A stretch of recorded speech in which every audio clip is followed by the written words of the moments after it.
दोस्तों आज बहुत सारे लोग डेयरी फार्मिंग बिजनेस से जुड़ रहे हैं और अच्छा खासा मुनाफा भी इस बिजनेस में कर रहे हैं। कई तो ऐसे हैं जो शहर के बीचों बीच डेयरी फार्म करके अच्छा खासा मुनाफा कमा रहे हैं। बहुत सारी ऐसी जानकारी आपको मिली होगी। तो आज की वीडियो खास करके डेयरी फार्मिंग बिजनेस से संबंधित रहने वाली, और आप मेरे पीछे देख सकते हैं ये डेयरी फार्म है और लगभग अगर गायों की संख्या की बात करें तो 15 के आसपास यहाँ संख्या है और एक दिन में 120 लीटर के आसपास दूध जो है यहाँ से निकलते हैं। तो आज की वीडियो खास करके डेयरी फार्म बिजनेस से संबंधित रहने वाली हमारी उन भाइयों के लिए जो इस बिजनेस में आना चाहते हैं। इस बिजनेस से संबंधित एक एक चीज आगे आपको वीडियो में जानकारी मिलेगी, तो वीडियो में बने रहेगा। तो चलिए दोस्तों देर न करते हुए वीडियो शुरू करते हैं।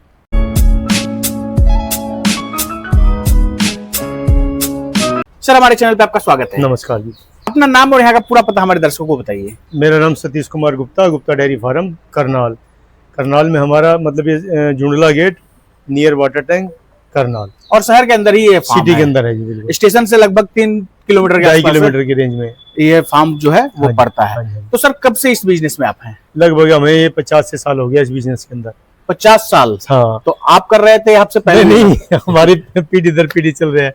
ये 4th जनरेशन आ चुकी है। 4th जनरेशन जो है डेयरी फार्मिंग बिजनेस में है। बिल्कुल बिल्कुल। तो अभी आप कौन से ब्रीड पे, कौन से नस्ल पे काम कर रहे हैं? पहले हमने एचएफ पे बहुत कम किया है। अब हम लोग जितना काम कर रहे हैं मैक्सिमम देसी के ऊपर। इसमें साहिवाल भी हो गया, राठी भी होगी, थार पारकर भी होगी, गिर भी होगी। मतलब चारों नस्ल पे ही काम कर रहे हैं हम लोग।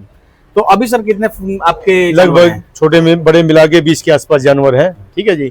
और इसमें लगभग जो हमारा मिल्क आसपास हो रहा है 1 क्विंटल 20 किलो के आसपास मिल्क हो रहा है। यहाँ से प्रोडक्शन होता है? बिल्कुल जी बिल्कुल। तो जो जानवर है सर आपके पास, क्या इनको खिलाने के लिए देते हैं?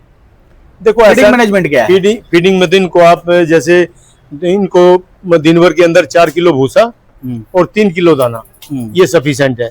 जैसे आपके पास सीजन में हरा चारा मिलता है तो आप प्रोवाइड करा सकते हो। अगर नहीं मिलता तो भले ही आप जब पूरा साल इनको हरा चारा मत दीजिए, कोई दिक्कत नहीं। सूखे चारे पे पल जाएंगे। सूखे चारे पे पल। इनकी रोग प्रतिरोधक क्षमता बहुत ज्यादा बड़ी होती है, अच्छी होती है। मतलब बीमारी की संभावना बहुत कम होती है। हर इन्वायरमेंट में रह सकती है। आप पूरे भारत में कहीं भी लेके चले जाओ, भले आप राजस्थान में जहाँ पे 55 से 60 डिग्री टेम्परेचर है वहाँ भी ये जाके सर्वाइव करेगी, इनको कोई दिक्कत नहीं। एक सवाल सर आपसे पूछना मैं चाहता हूँ, जैसे अभी जो है कुछ समय पहले एचएफ गायों का बहुत ट्रेंड। हाँ बिल्कुल। लेकिन अचानक से हम देख रहे हैं कि हर जगह जो है वो देसी गाय का प्रचलन बढ़ रहा है। तो कारण क्या है? कारण ये था उस दौर के अंदर जब एचएफ का काम शुरू कर रहे थे, हर फार्मर के माइंड में था हाई मिल्क यील्ड। ठीक है सर। वो खाली दूध के पीछे भाग रहे थे, उनको इसकी गुणवत्ता के बारे में मालूम ही नहीं था। मान लो जिस एनिमल 20-25 लीटर दूध दे रहा है उसकी फैट लेवल कितना, 2-2.5, और ये 15 लीटर दूध दे रही है, इनका फैट लेवल 5 से 6। आप ये समझो ना, 2.5 गुना ज्यादा फैट लेवल हो गया। और बीमारी उसके अंदर 100%, ये 0%। हर किसान छोटा हो बड़ा हो मीडियम हो सब रख सकते हैं, क्योंकि बीमारी की संभावना बहुत कम है। खाने में जो मर्जी दीजिए इनको वही खाएंगे। जैसे एचएफ वाली गाय होती थी वो कितना खाती थी? इनकी डाइट में उनकी डाइट में 3 गुना का फर्क है। इनसे ज्यादा खाती थी? 3 गुना ज्यादा। अगर इनका खर्च लगभग मान के चलो 100, 150, 160 के आसपास है तो उसका खर्चा है 350 के आसपास। क्योंकि ये 4 किलो भूसा खाती है, वो कम से कम भी 12 किलो भूसा खाएगी दिन में। फीडिंग ये 3 किलो, उनको 10 किलो फीडिंग चाहिए कम से कम भी।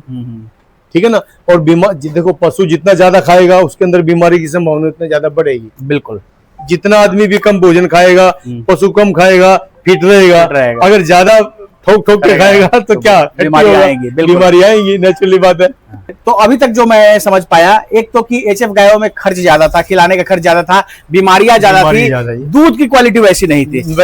और इनमें क्या है, देसी गायों में खाती कम है, रोग प्रतिरोधक क्षमता यानी इम्यूनिटी सिस्टम काफी मजबूत है इनका। हाँ। और दूध की क्वालिटी बहुत बढ़िया है। तो यही कारण है जो है आज देश के अंदर देसी गायों का प्रचलन बढ़ा है। तो सर अब आपके पास जो गायें हैं उनकी क्या क्वालिटी है, थोड़ा एक एक गायों के बारे में विस्तार से बताइए। जो ये पहली गाय देख रहे हैं आप, ये साहिवाल राठी गाय है। इसकी मिल्क कैपेसिटी 15 लीटर है सर जी। हाँ जी। तो आप देख सकते हैं ये राठी नस्ल की गाय है। हाँ साहिवाल राठी जी। ये साहिवाल है सर 2 नंबर पे। ये साहिवाल है। हाँ जी हाँ जी। और कितना दूध देती है सर? इसकी भी मिल्क कैपेसिटी सेम ही है जी, 15 लीटर। 15 लीटर। हाँ। ये भी साहिवाल है। इसकी मिल्क कैपेसिटी 15 से 18 के बीच में। और कितने ब्याज की है ये? दूसरी बार की सर, सब दूसरी सेकंड लैक्टेशन की है। हाँ। ये थारपारकर और हरियाणा में है। इसकी मिल्क कैपेसिटी 12 लीटर है सर। और थारपारकर में क्या खासियत है सर, इसके बारे में कुछ बताइए। थारपारकर नस्ल भी भारतीय नस्ल है सर, देसी नस्ल है, ठीक है ना। जो साहिवाल के अंदर है वही थारपारकर में है, वही गिर के अंदर है, वही राठी के अंदर है। इनके अंदर सबके अंदर A2 मिल्क है, ठीक है। और क्वालिटी सबकी सेम है सर। वो तो जैसी आप फीडिंग डालेंगे, जैसा भोजन देंगे, वैसा आपको दूध मिलेगा। बिल्कुल। बस हमारे पास HF गाय भी है। एक HF है, पहली बार की है। एक और सिंगल ये HF हाँ आपके सिंगल फार्म में है। हाँ हाँ, ये पहले ब्याज की है ना। हाँ इसकी मिल्क कैपेसिटी 20 से 25 लीटर है पहली बार में। बिल्कुल। ये सब साहिवाल है। और ये गिर में क्रॉस है, ये वाली गाय। जो इसके सींग होते हैं उसी से पता चल जाता है। ना सींग देखो, सींग तो सर सबके होते हैं। सींग तो जब बच्चा होता है ना, छोटा बच्चा होता है, जब 1 महीने का होता है उसके दबवा देते हैं। लेकिन गिर का जो सींग होता है वो थोड़ा ये होता है। जो उनकी पहचान है ना, मेन सींगों से पहचान होती है गिर की ज्यादा।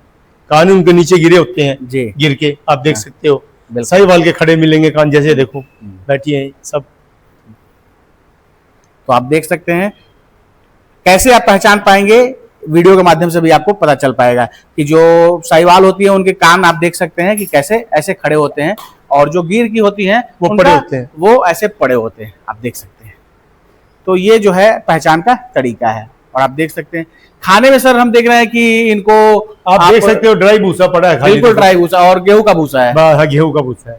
हमारे यहाँ ज्यादा गेहूं का ही चलता है जी। हाँ, जैसे जिस राज्य में धान का है वो धान का पराली वगैरह भी दे सकते हैं। पराली दे सकते हैं, ठीक है ना। वो तो अपने स्टेट वाइज है, जो चीज मिलेगी वही दो, कोई दिक्कत नहीं है। बिल्कुल। खाने में कोई इश्यू नहीं है इनको, जैसा मर्जी खाना दीजिए वही खाएंगे। तो आप देख सकते हैं, और इधर बच्चे भी आपको दिख जाएंगे, और इस साइड भी जो है। तो अधिकतर जो है यहाँ आपको साहिवाल के ही जो है, हाँ साहिवाल में, देसी में ज्यादा साहिवाल और गिर और ये थारपारकर ही मिलेंगे ज्यादा। तो आप देख सकते हैं ये सर हम देख रहे हैं कि ये मैट नीचे आप डाल के रखे हो, जब हालांकि नीचे तो फर्श वगैरह भी ठीक है, तो ये मैट क्यों आपने डाला हुआ है? सर मैट देखो, ये तो एक सुविधा है, अगर आप दे सकते हो तो बहुत बढ़िया बात है। पशु जब उठता है ना तो घुटने के बल उठता है, अगर हम घुटना जमीन पे रखेंगे ना, अपना भी जमीन पे रखें तो पेन होगा, घिस जाएगा। अगर नीचे मैट होगा या कुछ भी होगा तो कंफर्टेबल तरीका से, मतलब हमारे शरीर को पता लगेगा कि कब हम बैठ गए कब हम उठे हैं। बिल्कुल। तो ये चीजें फैसिलिटी है सर, ये तो हम हर मैनेजमेंट का एक हिस्सा है। हाँ, हम हर किसान को बोलते हैं भाई, अगर आप गाय का पालन या भैंस का पालन कुछ भी कर रहे हो, एनिमल का पालन कर रहे हो, तो मैट जरूर रखिए। मैट तो एक सुविधा है उनकी, कभी थनों की दिक्कत नहीं आती। कई बार पशु क्या होता है, जमीन पे बैठा होता है ना, वो एकदम उठता है तो उस थन पे कोई स्क्रैच लग जाता है, तो थनों संबंधी भी बीमारियां दूर बिल्कुल, थनैला वगैरह भी जो होता है वो इसमें नहीं हो सकता। इसमें नहीं होता सर। तो ये सब जो है आपकी समस्याएं जो है ये मैट कम करेंगी डेयरी फार्मिंग में। तो ये सब जो है एक तरह से ये मैनेजमेंट का हिस्सा है, और अगर आप डेयरी फार्मिंग करें तो इन सब चीजों का जो है खास ख्याल रखें। अब सर जैसे मान लीजिए कि जो जानवर वगैरह होते हैं तो उनमें कुछ बीमारियां वगैरह भी आती है, तो इनमें कुछ ऐसी कुछ देखो सर, वैक्सीनेशन वगैरह करवाने की जरूरत पड़ती है क्या? देखो सिर्फ 1 साल के अंदर फुट एंड माउथ की होती है वैक्सीनेशन, मुंह खुरा रोग होता है जी। बाकी देसी के अंदर तो वो भी संभावना बहुत कम है, क्योंकि इनकी विल पावर काफी स्ट्रांग होती है, रोग प्रतिरोधक क्षमता बहुत अच्छी होती है इनकी, वो बीमारी को आसानी से इनके ऊपर अटैक नहीं कर पाती वो। लेकिन फिर भी हम एक सुविधा के हिसाब से भाई किसी फार्मर को कोई दिक्कत ना आए, वो साल में 1 बार होती है। हमारे तो जैसे स्टेट गवर्नमेंट की तरफ से फ्री है, हमारे यहाँ तो डॉक्टर आते हैं फ्री लगा जाते हैं। जहाँ पे सुविधा नहीं है वो मार्केट से ले लो, ज्यादा महंगी नहीं है। कोई भी आपका सरकारी मेडिकल स्टोर है उस पे भी वो फ्री मिल जाती है, आपको कोई दिक्कत नहीं है। इसके अंदर पैसा लगाने की जरूरत नहीं है, इजीली चीजें हैं। अच्छा, हाँ ये कर सकते हैं, बाकी इनमें कोई ऐसी बीमारी की कोई संभावना नहीं है जी। नहीं है। हाँ, और यही खासियत है देसियों में, देसी के अंदर यही खासियत है जी, सबसे बड़ी बात। और ये पीने का पानी वगैरह हाँ, ये पीने का पानी है, नॉर्मल चीजें हैं, कोई आराम से आप देख सकते हो, कोई फोगर नहीं है, कोई कुछ नहीं है, ठीक है। खाली पंखे लगे हैं और सामने तो पंखे चल भी नहीं रही है, बिल्कुल बंद है, आप देख सकते हैं, ठीक है ना। और यही अगर HF में अगर जो गाय है तो आप देख सकते हैं उनका पेट कैसे फूल रहा है, पचक रहा है। तो ऐसे गर्मी में जो है वो HF वाली गाय ज्यादा हाफती वगैरह है, लेकिन आप देख सकते हैं जो देसी गाय हैं ये तो आराम से जो है जुगाली कर रही हैं, बैठी हुई हैं, आप देख सकते हैं, और कोई हाफ नहीं रहा है। तो ये सब जो है खासियत है। अब सर बहुत सारे आज जो है यंगस्टर भी डेयरी फार्मिंग बिजनेस में आ रहे हैं, तो आपके अनुभव के आधार पर मैं पूछना चाहता हूँ कि जैसे अगर वो मान लीजिए कि जानवरों को पालें, डेयरी फार्मिंग बिजनेस में आना चाहें तो किन किन बातों का उनको ख्याल रखना है? सर डेयरी फार्मिंग में देखो, सबसे पहले तो क्या है, स्ट्रक्चर पे ज्यादा पैसा मत लगाओ। जो शेड बना रहे हो नॉर्मल बनाओ, जैसे हमारे पास बने हुए हैं ना, आप दिखा सकते हो एक बार वीडियो में, तो इसी टाइप का बनाओ। ज्यादा उसके अंदर हाइजेनिक ज्यादा पैसा लगाने की जरूरत नहीं है, ठीक है ना। पैसा लगाओ एनिमल के ऊपर, जो चीज से जिस चीज से आपको प्रोडक्शन लेनी है। कई बार क्या होता है, कोई फार्मर आता है या कोई व्यापारी भाई काम कर रहा है, उनको मिल्किंग कैपेसिटी चाहिए। मिल्किंग कैपेसिटी के साथ पशु की हेल्थ, वो चीजें भी देखनी चाहिए। भाई आप ब्रीडिंग का काम कर रहे हो, फार्मिंग का काम कर रहे हो, तो कोशिश करो फर्स्ट और सेकंड लैक्टेशन के एनिमल लेके ही जाओ, ताकि आपके फार्म पे 3, 4, 5 प्रोडक्शन दे। उसके बाद आप सेल करो तो आपको वो उचित मूल्य भी मिले उनका। भाई जिस रेट में आज खरीद रहे हो, 5 लैक्टेशन लेने के बाद भी कम से कम भी वो आपकी 80% पूंजी आपकी जेब में डाल देगी, आपको लॉसेज नहीं होगा बिल्कुल भी। तो इन चीजों का ध्यान रखें। बाकी तो मेंटेनेंस इनमें कोई देखने की कोई ज्यादा आवश्यकता होती नहीं। देसी गाय के अंदर नॉर्मल क्लाइमेट और नॉर्मल चीजों में रह सकती है, इनको कोई किसी बीमारी की कोई संभावना नहीं होती, डिजीज फ्री ब्रीड होती है सर। अभी सर जैसे आपके पास साहिवाल भी है, गिर भी है, थरपारकर भी है, तो अगर मान लीजिए कि एक शुरुआती कीमत के बारे में जानना चाहें कि क्या इनकी कीमत रहती है? अगर सर देखो, देसी गाय के अंदर यही मान के चलो आप, लगभग 50-55 से स्टार्ट होके और लगभग 80 की रेंज तक जाएगी। वो जो इतना 30,000 का, जो 25,000 का बीच का वेरिएशन है, वो ब्रीड और क्वालिटी के ऊपर, ठीक है ना। कोई 10 लीटर वाली है, कोई 12 लीटर वाली है, कोई 15 लीटर वाली है। ये तो मिल्किंग कैपेसिटी के हिसाब से भी है। कोई 15 प्लस वाली है, वो ऐसा भी होगा, वो 80 प्लस भी चली जाएगी, ठीक है ना। ये सारी की सारी चीजें देखने पर मालूम पड़ेगी। बिल्कुल, क्वालिटी कैसी है, दूध कितना करती है, इसके अनुसार उनका रेट होता है। लेकिन एक 50-60 हजार रुपए से शुरुआत हो जाती है सर। अभी जो आपके पास जो एक दिन में जो दूध आते हैं 120 लीटर के आसपास, आपने बताया, तो वो कैसे क्या सेल आउट वगैरह होता है? देखो हमारे यहाँ तो अगर हम देसी का है तो देसी का तो हमारे पास ये मान के चलो आप 60 से 80 के बीच में बिक जाता है, ठीक है। और HF का जो वो 40, 45, 50 के आसपास ऐसे जाता है। तो आपका यहीं से सब जो सारे है यहीं से सेल आउट सेल आउट हो हो जाता जाता है। है सर। तो आज सर सरकार भी जो है बहुत सपोर्ट वगैरह कर रही है किसानों को, तो सरकार की तरफ से ऐसी कुछ योजनाएं वगैरह चल रही है क्या? सर देखो, ये तो स्टेट वाइज है। जैसे हमारे हरियाणा हो गया, पंजाब हो गया, यूपी हो गया, बिहार हो गया, ये स्टेट वाइज हर स्टेट में अलग अलग घोषणाएं होती है स्टेट गवर्नमेंट की, कुछ सेंटर की भी होती है। मतलब कई बार क्या होता है, कुछ नाबार्ड के द्वारा होती है, जो सेंट्रलाइज होती है, उसमें शेड का भी देते हैं, एनिमल पे भी सब्सिडी है। वो चीजें आप एक अपने राज्य में जो है वो जहां वो आपका केंद्र होगा वहां जाके संपर्क करके इन चीजों के बारे में जानकारी ले सकते हैं। बिल्कुल। अभी जैसे अपने बिहार, जैसे मैं बिहार से हूँ, वहाँ गव्य समग्र योजना चल रही है, ठीक है सर, और उसमें अच्छा सरकार सहयोग कर रही है। तो आप जैसे अगर बिहार से हैं तो पटना के अंदर जाकर इस चीज को पता कर सकते हैं। अपने वहां पे जहाँ भी राजधानी है या जहाँ अधिकारी बैठते हैं वहां से नजदीक जो कोई भी आपका गवर्नमेंट हॉस्पिटल है, वहां से जानकारी मिल जाएगी। लास्ट में सर जो लोग देख रहे हैं उनको डेयरी फार्मिंग बिजनेस से संबंधित एक मैसेज दे दीजिए। देखो हम लोग ये चाहते हैं भाई, कोई भी आदमी इस बिजनेस के अंदर आना चाहता है, ये बिजनेस बहुत बढ़िया है और मतलब कम स्केल पे अच्छा मुनाफा मिल सकता है। भाई इसके अंदर आपको इतना पैसा इन्वेस्टमेंट करने की जरूरत नहीं है।